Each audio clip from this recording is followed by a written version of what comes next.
BRI, the Chinese debt trap. The Belt and Road Initiative has been touted as China's grand plan to usher in a new era of global economic connectivity.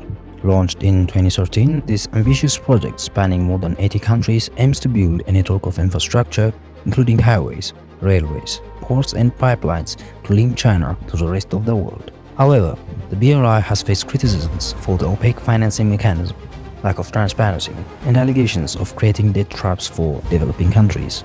This article explores the failure of BRI with examples from across the globe and how it became a debt trap for Africa.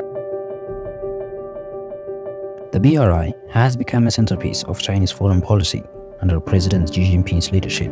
Proponents of the initiative argue that it can promote economic growth, regional integration, and create jobs. Despite these ideals, the BRI has been plagued by critics and challenges from the start. Many analysts have expressed concern about the lack of transparency, the erosion of governance, and the accountability of the Chinese government. One of the most prominent criticisms of the BRI is the debt trap that it creates for countries. This is because most BRI projects are funded by loans from Chinese banks, and often these loans come with a high interest rate and strict loan conditions. Most developing countries are unable to match these high interest rates, and they turn to Chinese banks, hoping that the BRI funding will help spur their economic development. African countries have been at the forefront of the BRI initiative, with China financing many infrastructure projects across the continent. For instance, Kenya's Standard Gauge Railway was a flagship BRI project aimed at improving the country's rail infrastructure. Critics have since pointed to the high cost of the project and the fact that the loan was sourced from Chinese Exim Bank at high interest rates, leaving Kenya in debt.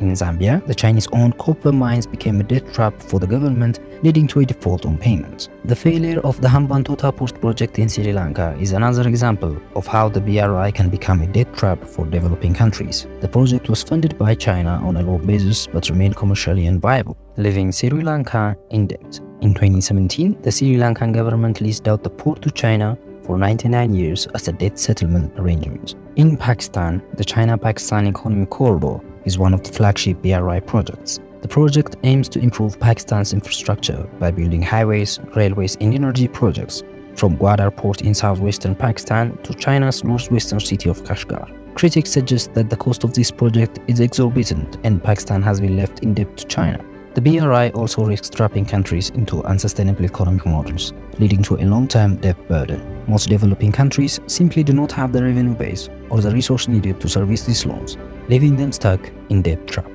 In conclusion, the Belt